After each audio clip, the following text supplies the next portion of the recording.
એસી એવી વાણી તમે બોલો મનનો અહંકાર છોડીને, પોતે પણ શીતળ થાય ને બીજાને પણ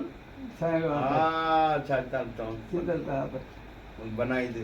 એકદમ કડક વાણી બોલો તો કટાક્ષમય બોલો તો કોઈ બેસે નહીં પાસે. બંદીછોડ સાહેબ શું કહેતા હતા? જન બપૈયો છોલે તો બંદીછોડ સાહેબ એવું બોલતા હતા, જન બપૈયો છોલે. તો કોઈ પસંદ થાય? કોઈ રે ઉભો તમારી પાસે? જન બપૈયો છોલો તો મીઠી વાણી બોલો, સરસ બોલો.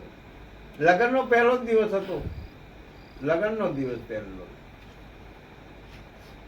પત્ની પતિ પત્ની મળે છે, ધારાસભ્યની છોકરી ધારાસભ્યનો છોકરો. અરે પતિ કે છે તમારા બાપ જ મંત્રી છે, એમએલએ. મેં તો જાણતો હશે કે વિમાન આપશે, જેટ, વધારે ફેટ વાળી ભેંસ જ આપી જાય છે. વિમાન આપવું જોઈએ ને? શું આપવું જોઈએ? વિમાન. હા, આ તો આ રેફ્રિજરેટર અને કોમ્પ્યુટર અને ફ્રીજ અને એવું આપ્યું કે છે. મારે તો વિમાન જોઈએ. તારે પત્ની પણ શેર ને મસે 1.5 શેર. પત્ની કે છે મારો બાપો વિમાન મોકલવા માટે 50 લાખ રૂપિયા ભરી દીધા હતા ડિલિવરી માટે, પણ તમારો બાપો એરોડ્રોમ બનાવે ને તો ને એ કઈ ઉડે ઉતરે કઈ? એ તો ટ્રેક્ટર જે તે ઉતરી જાય. ઉતરે ક્યાં? પેલો ભાઈ પેલી બેન પેલો ભાઈ તો બંધ જ થઈ ગયો, બોલી નહીં શક્યો. નહીં શીખ્યો. બેની સામે કઈ બોલી શક્યો? બોલવા જેવું કશું રહ્યું નહીં. કોઈ ટર આપો કે છે. એ જમાઈ વરઘર જોવા માટે છે, કન્યા પક્ષના માણસો જાય છે વરઘર જોવા માટે. વરરાજા વકીલ હતો અને એનો સસરો પણ વકીલ. બધી જોઈ લીધું. સસરો કહે છે જમાઈરાજ તમારું ઘર જોયું, તમને જોયા, બધું ઠીકઠાક છે, હવે થોડી લેણ દેણની વાતો કરી દઉં. લેણ દેણ તમારે કેટલું જોશે, શું શું કેટલું સોનું જોઈએ, થોડી વાત કરતો એટલે પછી વાત પાકું. અમારી પાસે થોડું સંપત્તિ હોય, તમે વધારે મોગે તો નહીં. કઈ નહીં બાપુ કે છે. જમાઈ કે છે છોકરીનો અંગ્રેજીમાં અર્થ થાય ડોટર. અંગ્રેજીમાં છોકરીનો અર્થ થાય ડોટર.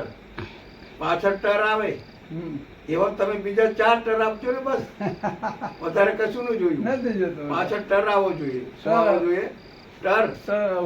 દાખલા તરીકે હેલિકોપ્ટર, થિયેટર, મોટર અને ટ્રેક્ટર. આ 4 ટર આપો અને 5મી તમારી ડોટર. બસ વધારે કઈ નહીં જોઈએ. અરે તમે 4 ને બદલે 6 ટર આપી દો. 5 ટર આપી દમ. જમાઈ કે 5 ટર આપી જ દેવા, તરત આવી જશે કે સારું સારું આપી દે. નક્કી થઈ ગયું, ફાઇનલ, જાન આવી ગઈ, લગ્ન થઈ ગયું. સસરો આવીને જમાઈની પાસે બેઠો. લાઇટર, એક લાઇટર. બીજા નંબરમાં આ સ્વેટર, ઠંડી દૂર કરવામાં સ્વેટર. આ લાઇટર દેવતા સળગાવવા માટે. અને આ લઈ લો આ કેલ્ક્યુલેટર, હિસાબ કરવા માટે. અને આ વોટર બોટલ. અને 5મી મારી ડોટર.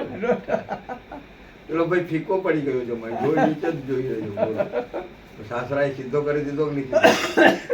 તો કોઈ છોકરી આપે સોનાની ભણાવી ગણાવી એમ જ બહુ રાજી થવું જોઈએ. બીજી મિલકતમાં ના જો. હા, કોઈ મને મિલકત આપે, પૈસા આપે, સોનું આપે, ચાંદી આપે, એવું રાખવું જોઈએ નહીં. આ દીકરીને પરણાવ મોટી કરતો નાકે દમ આવે છે, ભણાવતો નાકે દમ આવે છે. એક એક પૈસો જોડો ત્યારે ભણાવાય, પેટે પાટા બાંધો ત્યારે ભણાવાય. એમ દીકરી દીકરો ભણાવાય અને પાછું બીજું મોગે કઈ જ નહીં લેવું જોઈએ. કોઈ લોભ રાખવો જોઈએ નહીં. પ્રેમથી લગ્ન કરો, પ્રેમથી રહો, બસ. આ કોઈ વેચવાનું સાધન નથી. સ્ત્રી પુરુષ કોઈ વેચાવાનું સાધન નથી. વેચાવાનું સાધન કે નહીં વેચવાનું સાધન નથી. એટલે કોઈ પણ પ્રકારનો સોદો કરવો જોઈએ નહીં. એવી વાણી બોલવી જોઈએ મીઠી. મીઠી શું કે છે? હરિજન હંસ દશાલે ડોલે, નિર્મલ નામ, નિર્મલ પવિત્ર નામ બોલે. માતાજી બહેનોને બોલે તો એ શું કરીને માતાજી કહી દે. કંડક્ટર રાજકોટ થી મેં આવતો તો વડોદરા આવતો તો બસમાં બેસી, તારાપુર વાળી ચોકડી પર આવ્યો. તારાપુર ચોકડી અને એક છોકરી બેઠી બસમાં. કંડક્ટર શું બોલે છે? બેટી તમારે ક્યાં જવાનું છે બોલો? કેટલું સરસ બોલ્યું. કેટલું સરસ બોલ્યું, મીઠી ભાષા. પેટી ક્યાં જવાનું છે? મને આંસુ આવી ગયા. તો આ તો કંડક્ટર કેવું બોલે છે. હા, આવું બોલવું જોઈએ. બોલવું જોઈએ. મીઠું બોલજો ને. હા અને નહીં તો ક્યાં જવું છે તમારે? એ ભાષા. આ એ ભાષા કહેવાય? હા નહીં નહીં, મસ્ત બોલો, સુંદર બોલો, પ્રેમપૂર્વક બોલો, થોડું બોલો, હમ. અને સાચું બોલો, અને પ્રમાણિક બોલો, અને ટાઈમસર બોલો. હમ. આ વાણીનું મહત્વ છે. હા, તમે સારું બોલો ગમે એટલું, પણ 1.5 કલાક સુધી બોલ્યા કરો, કોઈ તમને પસંદ નહીં પડે. નહીં પસંદ પડે. બરાબર છે? નહીં. ટાઈમ થાય એટલે બંધ કરી દો. બંધ કરી દેવું છે. કલાક બોલો ને પછી બંધ કરી દો, તમને હર કોઈ પસંદ પડશે. બોલ્યા કરશો 2 કલાક તો કોઈ પસંદ કરે, નહીં. ઊંઘી જશે ઘણા લોકો. એટલે જોડતું બોલો, સત્ય પણ બોલો, હમ. અને સાચું બોલો, પ્રમાણિક બોલો. અસત્ય મીઠું નહીં બોલશો, અસત્ય મીઠું બોલવું મીઠું જોઈએ. હોય તો અસત્ય નહીં બોલે. અને કડવું સત્ય નહીં બોલશો. હમ. કડવું પણ એકદમ નહીં બોલી જશો જેમ ને તેમ, એ તો પરેશાની પડે છે. પંડિતજી હમ. રાજાનું જ્યોતિષ કથન કરે છે, સરકાર 1 મહિનામાં તમારું મોત છે, હમ. 1 જ મહિનામાં. આને પહોંચ પ્રધાનજી, આને પહોંચે ચડાવો હમ. આ જ્યોતિષ શાસ્ત્રીને. 1 જ મહિનામાં મારું મોત બતાવે છે. 15 દિવસની મુદત આપો, હા. ચડાવો, પછી પહોંચી. પછી એની સ્ત્રી આવે છે, હા. જ્યોતિષ શાસ્ત્રીની સ્ત્રી. હા. એ રાજાને કે સરકાર, તમારું મોટું નસીબ છે. તમારા કાકા, દાદા, પાપા, મામા, મામી, ફોઈ સાસુ, મમ્મી સાસુ કોઈ પણ મરશે, પણ એનું દુઃખ તમે જોઈ શકો નહીં.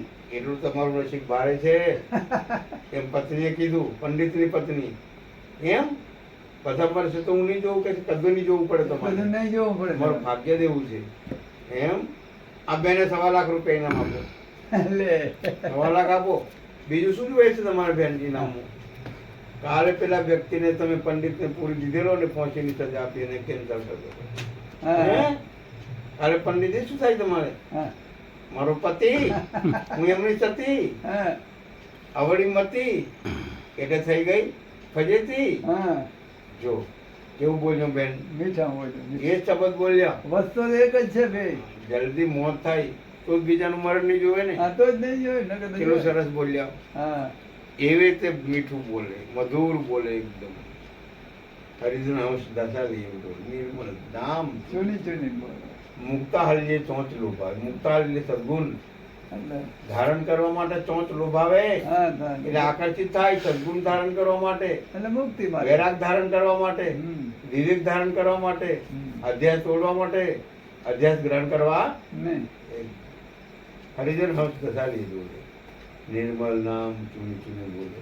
નિર્મલ નામ ચૂની ચૂનીને બોલે. હમ. કોઈ જૂનું નામ બોલતા નથી. એવી રીતે મીઠું વાણી બોલો. એકદમ ગભરાવાની જરૂર નહીં. હમ. કોઈ આવી જાય એવી રીતે ગભરાવાનું નહીં.